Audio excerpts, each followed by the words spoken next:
কেন আল্লাহ এত রাসূল পাঠালেন পৃথিবীতে, এর কারণটা কি? আল্লাহ তাআলা খুব চমৎকার ভাবে সূরা নিসার 165 নম্বর আয়াতে আলোকপাত করেছেন, যে আয়াতটা দিয়ে আমি আলোচনা শুরু করেছি। আল্লাহ তাআলা বলছেন, রুসুলান মুবাশশিরিন ওয়া মুনজিরিন লিআল্লা ইয়াকুনা লিন-নাসি আলাল্লাহি হুজ্জাতুন বা'দা রুসুল ওয়া কানা আল্লাহু আজিজান হাকীমা।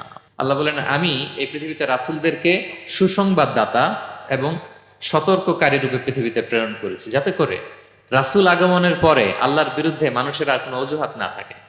তাহলে উদ্দেশ্য আল্লাহ তাআলা ক্লিয়ার করলেন, কেন তিনি রাসূল পাঠালেন, যাতে মানুষের অজুহাত না থাকে। আল্লাহ তাআলা যদি রাসূল পৃথিবীতে বাণীবাহক হিসেবে প্রেরণ না করতেন, মানুষরা বলতো, আল্লাহ আখিরাত বলে যে একটা কথা আছে, এটা তো আমি বুঝি নাই।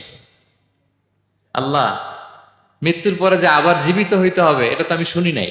আল্লাহ এই পৃথিবীতে আমি কি কি করেছি তার পাই টু পাই তোমার সুপ্রিম কোর্টের কাঠগড়ায় দাঁড়িয়ে যে বিচারের সম্মুখীন হতে হবে, কেউ তো আমার কোনোদিন বলে নাই। এজন্য আল্লাহ বলেন, আমি পৃথিবীতে রাসূল পাঠিয়েছি যাতে করে মানুষের কোনো এক্সকিউজ না থাকে। আচ্ছা বলেন তো, এখন কি কেউ আল্লাহরে বলতে পারবে, আল্লাহ বিচার যে হবে এটা তো আমি জানি না? বলতে পারবে?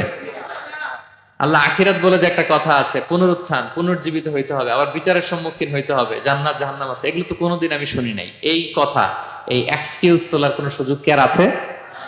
No excuse will be granted that day, dear brothers and sisters. সেদিন কোনো এক্সকিউজ আল্লাহ তাআলা গ্রহণ করবেন না, কারণ আল্লাহ তাআলা রাসূলদেরকে প্রেরণ করেছেন। তারা আমাদেরকে বিস্তর বর্ণনা করে জানিয়ে গিয়েছে। এবং কেন রাসূলদেরকে প্রেরণ করেছেন? আল্লাহ বলেন যে দুইটা প্রাইম রেসপন্সিবিলিটি দিয়ে আমি রাসূলদেরকে প্রেরণ করেছি। এক নাম্বার, মুবাশশিরিন, তারা সুসংবাদদাতা। তারা আমাদেরকে জানিয়েছে এই পৃথিবীতে যদি আমরা ভালো কাজ করি, এক আল্লাহর ইবাদত করি, কারো হক নষ্ট না করি, তাহলে আমরা জান্নাতে যেতে পারবো। জান্নাতের সুসংবাদ তারা দেন। They are the bearer of glad tidings, they are the bearer of paradise. তারা জান্নাতের সুসংবাদদাতা। রাসূলদের দুই নাম্বার প্রাইম রেসপন্সিবিলিটি হচ্ছে মুনজিরিন, তারা সতর্ককারী। তারা আমাদেরকে এই মর্মে সতর্ক করেছেন যে এই পৃথিবীতে যদি আল্লাহর ইবাদত না করে শিরক করো, বেদাআত করো, এই পৃথিবীর বুকে যদি ফাসাদ করো, যদি সীমা লঙ্ঘন করো, যদি অন্যের অধিকার নষ্ট করো, তাহলে তোমাদেরকে জাহান্নামের আযাব ভোগ করতে হবে। ঠিক কিনা? তাহলে দুইটা প্রাইম রেসপন্সিবিলিটি। রাসূলরা হচ্ছেন মুবাশশিরিন, সুসংবাদদাতা, জান্নাতের সুসংবাদ দিয়েছেন। তারা ভালো কাজ করলে জান্নাতে যাওয়া যাবে।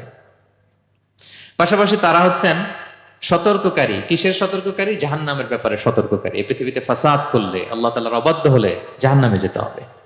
এবং রাসূল পাঠানোর মধ্য দিয়ে আল্লাহ তাআলা এক্সকিউজ দেওয়ার সুযোগ বন্ধ করে দিয়েছেন। কোন এক্সকিউজ আর দেয়া চলবে না। তাহলে পৃথিবীতে কেন আল্লাহ তাআলা রাসূল পাঠালেন, এই পয়েন্টটা কি সবার কাছে ক্লিয়ার?